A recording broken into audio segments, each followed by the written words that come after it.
This IOC was for an excerpt that came from the chapter The Weight of Intangibles, which talks about the guilt of death of Kiowa in the Sheetfield by Norman Bowker.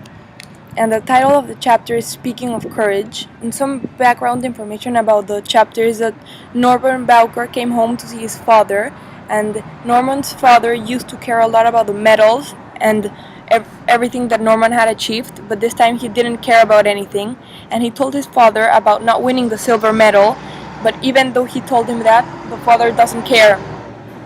And then, after he realized that his father didn't care, he climbed into his old Chevy and drove around the town, which he mentioned looked really dead, since nothing ever moved. And the perspective in this chapter is a third person, and the main characters are Norman Bowker and the presence of the father in some way, since the presence is what drives Norman to do some things. And the first stylistic device that I found was the use of metaphor, and one example is I imagined the feel of his tongue against the truth, which is in lines 1 to 2. And also, how do you like to hear about the war? He might have asked, but the place could only blink and shrug, in lines 27 and 28. This describes the metaphor, since he's adding symbolism to objects that are inanimate and couldn't really do that. Like, you can't feel the truth with your tongue, and a place can't blink and shrug.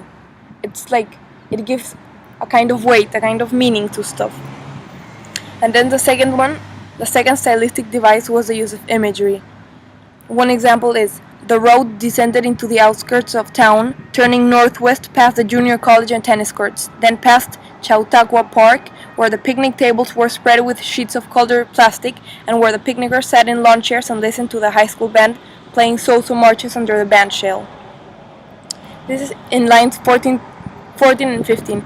This shows imagery because there's a clear description of the place that involves the senses. In this case, it's sight and hearing to the high school band.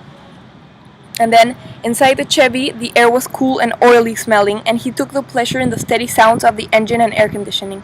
A tour bus feeling, in a way, except the town he was touring seemed dead. Through the windows, as if in a stop-motion photograph, the place looked as if it had been hit by a nerve gas. Everything still and lifeless, even the people.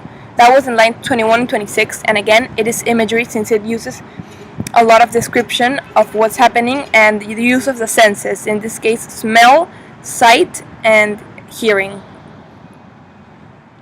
Finally, there was also another quote that said, "He knew shit. It was his specialty, the smell in particular, but also numerous varieties of texture and taste." This is somehow imagery, but at the same time repetition, and I will talk about repetition in a while.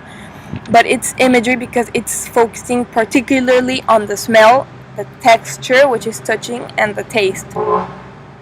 Then, finally, the last stylistic device I found was repetition. And I found, for example, at the beginning, as I mentioned earlier, there's the smell in particular, which is in line 32.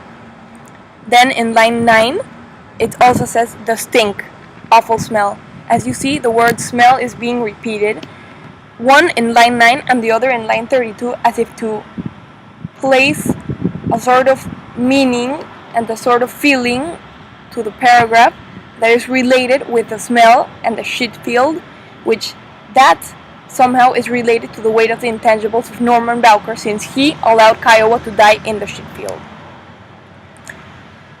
The conclusion, in my opinion, is that metaphor, imagery, and repetition work together in order to give meaning to the chapter, since metaphor allows the symbolism of some objects that couldn't be described that way since they don't actually do anything.